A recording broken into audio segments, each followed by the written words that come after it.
तर जय हिंद विद्यार्थी मित्रांनो. तर आपण 2 दिवस व्हिडिओ काही अपलोड केलेला नाही, कारण आपण पूर्णपणे आजारी होतो. व्हिडिओमध्ये पण तुम्हाला माझा आवाज तितका व्यवस्थित नाही येणार. तरीही तुम्ही न्यूजकडे फोकस करा, ना की माझ्या आवाजाकडे. सध्या सगळ्यात महत्त्वाची माहिती काय आहे, तर येणारी पोलीस भरती ही 23,000 पदांची पदभरती होऊ शकते का? त्याचबरोबर किंवा त्यापेक्षा कमी का जास्त हे देखील मी तुम्हाला सांगणार आहे. आणि मागील जी 2024-25 ची पोलीस भरती झाली, तर त्यामधील वेटिंगवाल्या मुलांना भरपूर संधी भेटणार आहे. तरी कशा संदर्भात भेटेल हे तुम्हाला मी व्हिडिओच्या पुढे सांगेनच. तर सगळ्यात आधी आपण एक गोष्ट क्लिअर करूया, की सध्या आपण थंबनेल किंवा टायटलमध्ये 23,000 हा शब्द वापरला. तर यामागचं काय कारण आहे? माहिती अधिनियम 2005 नुसार तर त्यामध्ये महाराष्ट्रातील भरपूर समुदाय एकत्र असतात. जसं की युनिटी असते, आर-टी-आय युनिटी असते. त्यामुळे ते काय करतात, की आता पोलीस प्रशासनामध्ये किती रिक्त पद आहेत किंवा किती पदे भरली, हा माहितीचा अधिकार प्रत्येक सामान्य लोकांना आहे. आपण जरी माहितीचा अधिकार जर एखाद्या सरकार शासकीय कार्यालयात टाकला, तर आपल्याला जी हवी ती माहिती द्यावीच लागते त्यांना. आणि हा जून महिन्यामध्ये 30 जून 2026 पर्यंत तर महाराष्ट्र पोलीस दलामध्ये किती पदे रिक्त आहेत आणि येणारी भरती किती पदांची होऊ शकते, यावरून आपल्याला एक छोटासा अंदाज येऊन जाईल. तर त्यामध्ये सांगितलं होतं, की एकूण 23,000 समथिंग पदे हे रिक्त आहेत. परंतु त्यामधील पोलीस शिपाई पदासाठीही 16,500 प्लस जागा ह्या रिक्त आहेत.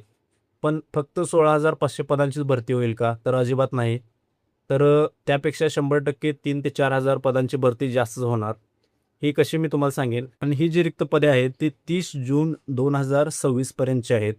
आणि आपल्याला माहीत आहे की मागील भरतीमध्ये 2024 आणि 2025 या दोन्ही वर्षाची एकत्रित भरती होती, किंवा त्याआधी जर 22 आणि 23 वर्षाची एकदम होती. आणि त्यापूर्वीची जी पोलीस भरती होती ती 2020 आणि 21 ह्या वर्षांची एकत्रित पदभरती होती.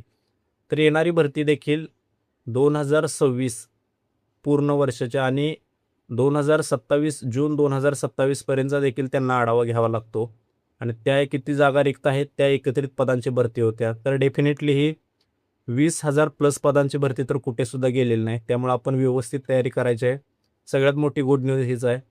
आणि आता ह्यानुसार आपण आणि त्यात भरपूर घडामोडी देखील झालेल्या आहेत. अजून ह्या 16,500 प्लस जागा आहेत. यामध्ये कोल्हापूर शहरासाठी जे नवीन पोलीस आयुक्तालय होऊन 3,000 पदांची मंजुरी दिलेली आहे, त्या जागा अजिबात ॲड केलेल्या नाहीत. त्या जागा किंवा अजून इथून पुढे 1 वर्षामध्ये भरपूर पोलीस रिटायरमेंट किंवा जिल्हा बदलीचा एवढा नाही विषय, परंतु रिटायर हे भरपूर होत असतात. त्यामुळे जागा ह्या नवीन रिक्त भरपूर होणार. 1000च्या आत भरती निघणारच नाही. त्यापेक्षा जास्तच पदांची भरती निघेल आणि एकदम गोल्डन चान्स आहे. आणि आपल्याला माहीत आहे पुढच्या वर्षी नाशिक या ठिकाणी कुंभमेळा आहे. तर त्याच्या आधी भरतीच पूर्णपणे तयारी होऊन जाईल. आपण सांगितलेल्यामध्ये कधीसुद्धा आपण चेंज करणार नाही, की नोव्हेंबर-डिसेंबरच्या आसपास ॲड ही 100% पडून जाईल.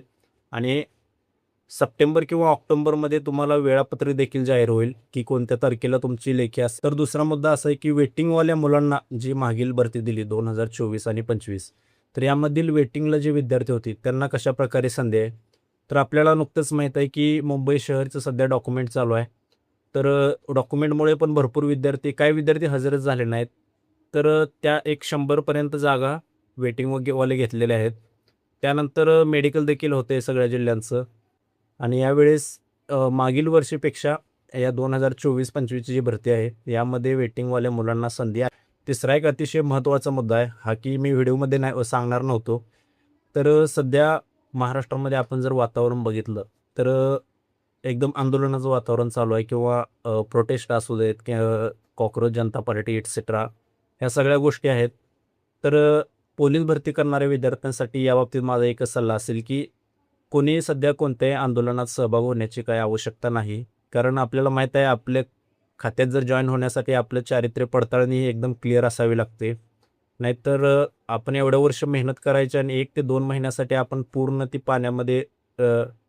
पूर्ण त्यावर पाणी फेरून देऊ असं काही सुद्धा करायचं नाही. लिटरली महाराष्ट्रामध्ये भरपूर सध्या विद्यार्थ्यांबाबतीत विद्यार्थ्यांना मोटिव्ह. माझा तर पर्सनली एकच सल्ला असेल, की अशा गोष्टींमध्ये पडण्यापेक्षा आपण ह्या गोष्टीमध्ये वेळ घालवण्यापेक्षा आपण तेवढाच ग्राउंड आणि अभ्यासावर वेळ द्या. हां, तुम्ही आंदोलनमध्ये तेव्हा सहभागी होऊ शकता जेव्हा पोलीस भरती का निघाली नाही ह्या गोष्टीबद्दल असेल तरी चालते. कारण एकदा जर आपल्यावर कधी केस पडली, तर ती पूर्ण आयुष्यभर आपल्याला आयुष्य उद्ध्वस्त करते. आपल्याला सरकारी नोकरीचं स्वप्न पूर्ण भंग होऊन जाते.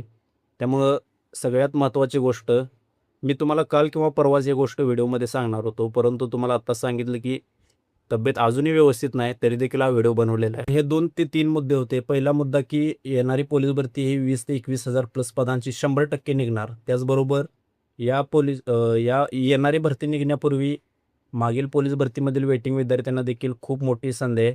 आणि तिसरा मुद्दा असा आहे की राजकीय गोष्टींपासून थोडं लांब राहा आपण भरती होईपर्यंत आणि नंतरही आपल्याला काही ह्या गोष्टीची आवश्यकता नाहीच ॲक्च्युली. तर सगळ्यात महत्त्वाची गोष्ट म्हणजे की आपण ज्या आई-वडिलांसाठी स्वप्न बघतोय किंवा आपण स्वतःच्या करिअरसाठी जे काही एक रस्ता निवडला आहे, चुकीच्या गोष्टींमुळे आपण आपलं करिअर बरबाद व्हायला नको. तर आय होप तुम्हाला माझा हेतू समजला असेल. अभ्यास वगैरे व्यवस्थित करा. त्याचबरोबर ग्राउंड देखील चालू असू देत. आपला डाएट ह्या सगळ्या गोष्टी व्यवस्थित बॅलन्स करा.